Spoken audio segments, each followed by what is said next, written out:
Void Spirit. He started at 40% win rate in his first day of Dota 2, and guess where he's now? Highest pick rate in Heimar pubs, and highest win rate while growing. This hero is really good. I will show and break down this hero being played in 2 different positions by 2 TI winners for you today, so make sure to subscribe and hit that mother trucking like button if you enjoyed this. Alright, we'll start with TOPSON playing carry. Void Spirit stats are quite decent honestly. He has 720 HP with this starting item build, 3 armor, ton of mana to work with, making this hero pretty okay at laning. He starts this game with Dissimulate, his W, but Sumail on his SF game starts with the physical shield. Why would TOPSON learn a spell with higher cooldown and that doesn't block physical damage? Well, first he can use it to steal the rune because it's harder for the Shaker to stun him.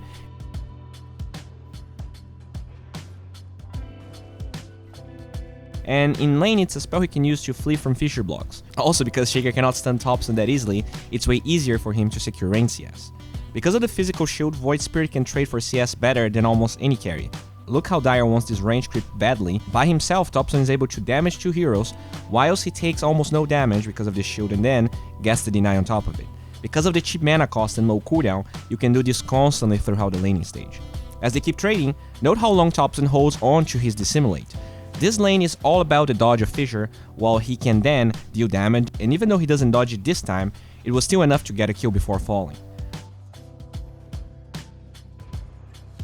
Dissimulate is also great at securing CS, but note too that he can put you at risk. It's okay in this clip because he has a huge creep wave on his side, so Dire is unlikely to chase, but be mindful. Keep in mind that this was not a free lane for TOPSON. Venomancer is in a great place right now, we just made a video about it, and at 4 minutes, he and his supports fall. Once the hero gets level 5 though, start noticing the potential he has. He already one-shots range creeps with his W and clears waves so fast that he can certainly be a great farmer. And also a great fighter since he has so much time left after clearing a wave. At 6 minutes, Dire tries to abuse the cooldown of Dissimulate to kill TOPSON, but it's quite hard to abuse the cooldown when it's only 14 seconds. By using Resonant Pulse to buy time, he kills the Shaker while surviving at the same time. So it's not a surprise to you that this hero has mana problems. 4 active abilities on a low cooldown means a ton of mana being needed, so clarities are a must, and he goes for an item that is not common, especially in the safe lane, but makes a lot of sense on Void Spirit. This hero has no stuns, so while he has a ton of potential, when it comes to damage, he doesn't necessarily have all the means to do so. As he gets level 6, this hero takes off big time. Not only his ult has 2 charges, meaning that by using all his spells, this hero can output 720 damage in AoE. Not counting the right clicks he will be able to do since there's a slow. This time he gets the Fissure dodge off.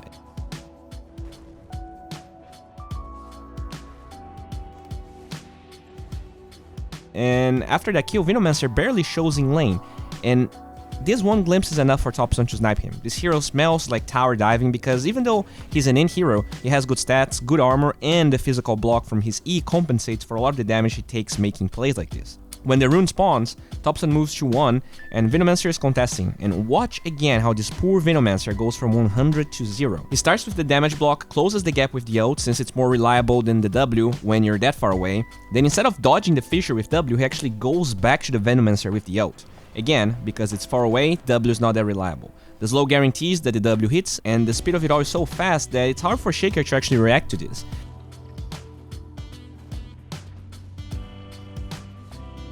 After you start getting some int items, you can clear every wave with your Dissimulate, and you start to accelerate really fast. In the mid-game, all you really need to kill anyone is to be good at landing your Astral Stab. This Shaker here has 700 HP, a range drop. As long as you hit the slow, it's really easy to get the Dissimulate off, and you're probably gonna get a kill. Once you get your Orchid, anyone is a kill, and you can far away more freely because of the mana regen. The Orchid really ties this hero together. It's quite dumb that he can output so much damage by only clicking some buttons, but the damage amp combined with the mana regen and silence is all you actually need. This hero does struggle a little with HP regen, so that's why I like the Travels build on him, but our boy TOPSON plays even more aggressive and gets a Shadow Blade prior to that. That said, avoid tanking creep waves and don't jungle too much, and you're gonna be fine. This hero is really good, but don't be fooled. He has a glass cannon and can die easily.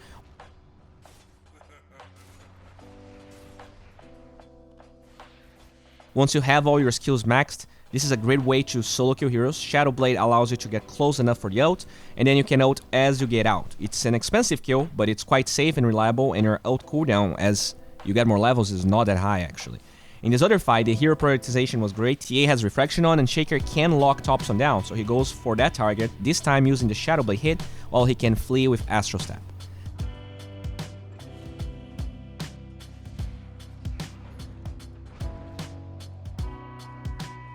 Then as Dyer chases and his Remnant gets back, he quickly turns to not only lock, but kill the Mirana.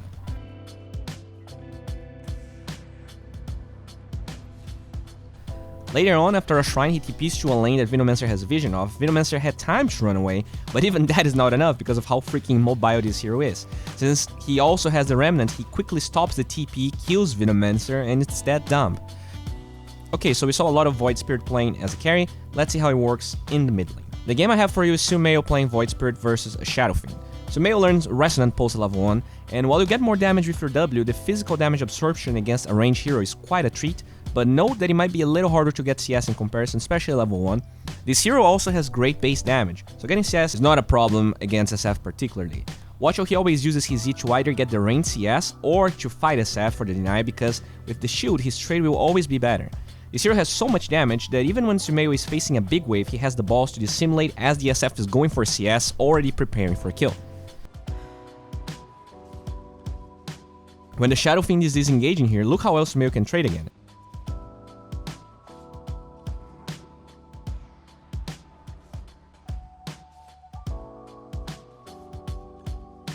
He can always use his W plus Z where the enemy is standing to get CS, and what he accomplishes every time is 1. Damage on SF, 2. Secures range creep, and 3. With the physical block he can keep attacking SF while losing 0 to no HP. Obviously though, because SF had no mana, he was checking that constantly and SF was saving money for a bottle. This hero's mana pool is quite good considering how much mana your skills cost and the cooldowns, so make sure to play extra aggressive to make use of all that power. The biggest difference between safe lane Void Spirit and mid Void Spirit is that you want to rotate early. You cannot sit mid for 15 minutes to get an Orchid, so the item build and skill build change a little. As we said, E is good for the lane, especially versus ranged heroes, but when you rotate, it's also a more reliable nuke, especially before you have your ult, and even with the ult, the cooldown is prohibitive at level 6. Because Sumail plays this aggressively, always using his spells, but also fairing region, he finally checkmates the SF in lane.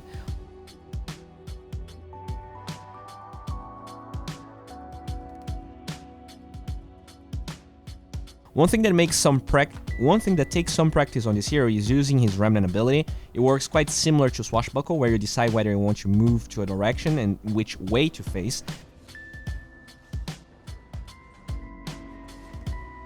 And the value point in Remnant is great for a hero that will rotate a lot, so no rocket science there. Sumail's first rotation happens as he handled the Catapult Wave middle and top is pushed, meaning he has a ton of path to chase people before getting the tier 1. He gets self-conscious about it, then wraps around through the Radiant side, but finds no angle. That said, you should be trying to rotate as much as you can, since this hero is the king of ganks. You're just wasting your potential if you're not going for it. Seconds after that, Radiant only throws 2 spells top and Sumail is already TPing.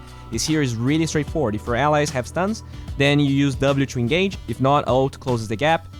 Press every button, repeat if more enemies are around. The Remnant, to me, is really the only hard part about executing these ganks.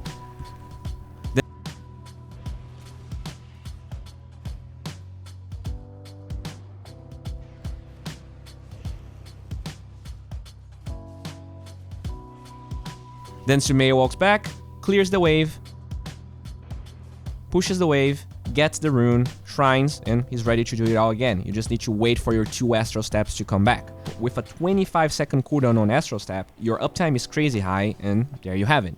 Also, because he saved the Arcane Rune to the fight, he can re-engage with 2 Astral Steps again, but he does overextend a little bit. While travels can be good on mid Void Spirit, Phase is a way faster power spike that allows aggressive players like Sumail to snowball, so I do recommend going Phase actually. The mobility of this hero is obnoxious, just watch this clip. Sumail not only stops Lark from getting the outpost, but he can keep up with the fish then getting a kill.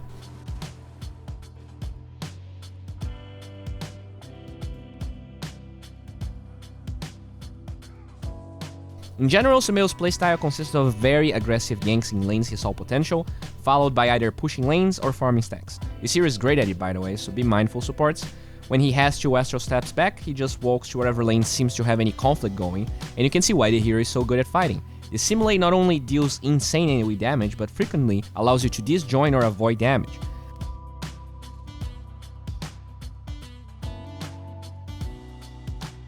I really like how Sumail doesn't blind shoot the Astral Step when he was chasing here. The slow on the skill is one of the reasons you have so much kill potential, so he waits to get vision, and since Tiny walked back, he doesn't have to use it. By choosing to fight with only 2 Astral Steps, Sumail makes sure that fights like this one, where he misplays or more heroes than anticipated were waiting for him, don't result in deaths.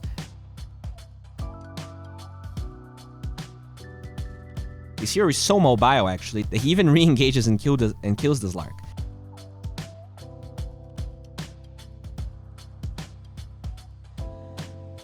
If you keep watching the fight, you'll notice that Sumail holds his Astral Step even though he could probably kill Tiny or secure the kill on Venge. When you're going for pickoffs, using Astral Step liberally is fine, but they are diving at tier 2 here, no one is showing lanes.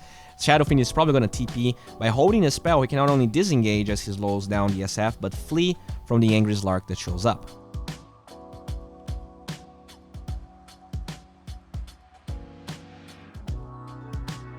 In this game, Sumail goes for Radiance, which might seem weird at first. Radiant has no Illusions heroes, and while Void Spirit is not the squishiest hero in the world, he clearly isn't the bulkiest. Sumail also doesn't go for the Spell Amp talent if you're thinking about it, but Radiance is good on the hero. High mobility means everyone is always burning. A lot of people don't think of it this way, but Radiance also offers you effective HP because of the mischance. And hell, Sumail could be experimenting, but yeah, he builds very tanky items like Bloodstone and Octarine Core later, and they both work quite similarly, making him better at getting kills, while also becoming really hard to kill. As the game evolved, Astral Step isn't used nearly as liberally, especially when Sumail lacked vision of a lot of heroes, so he would always try and initiate with the Remnant and Astral afterwards if it failed and he saw potential on the kill.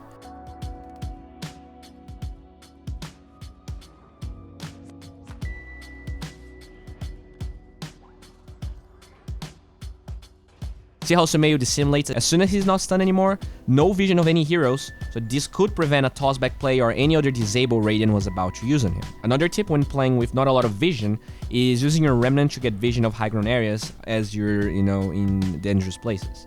This hero is way less complicated than people think. He's quite straightforward at this state, and also incredibly strong. You can see just from watching how dumb some of the fights look. When it comes to talents, I think people learn the damage one just because they can. Until this hero doesn't get hit with more mana nerfs, you can get away with the damage and be even deadlier. At level 15, the Remnant True Sight seems quite interesting, but it's definitely not a talent for every game. Against no heroes with invisibility, the extra damage on E is awesome. While Spell Amp seems incredible in this hero, the Astral Step talent is bonkers. This hero already has insane damage anyways, but the mobility, both offensively and defensively, is really good. You can use it even for farming once you're level 20, it really changes the hero more than you would think. This clip is worth watching. Slark is full HP, mind you, and he decides to farm the wave. Note how Sumail Astral steps right behind him so he cannot pounce, throws the Remnant forward towards the path Slark would run, while he gets dissimulate off and kills the fish boy. If this was a level 20 Void Spirit, by the way, he would have another Astral Step to run away already in case Radiant responded really fast, or in case more enemies were nearby. On areas initiators like Tiny would hide, so that's a cool strat once you're self-sufficient mana-wise. And if you need any convincing about the level 20 talent, just watch how Sumail can play here. He plays with Radiant like food, going in and out constantly and always offering the damage. One thing worth noting is how Sumail always waits for his next Astral Step to be ready, so it looks like he's diving like crazy, but it's always controlled to some degree. OP as this hero might be, you cannot deny he seems really fun to play.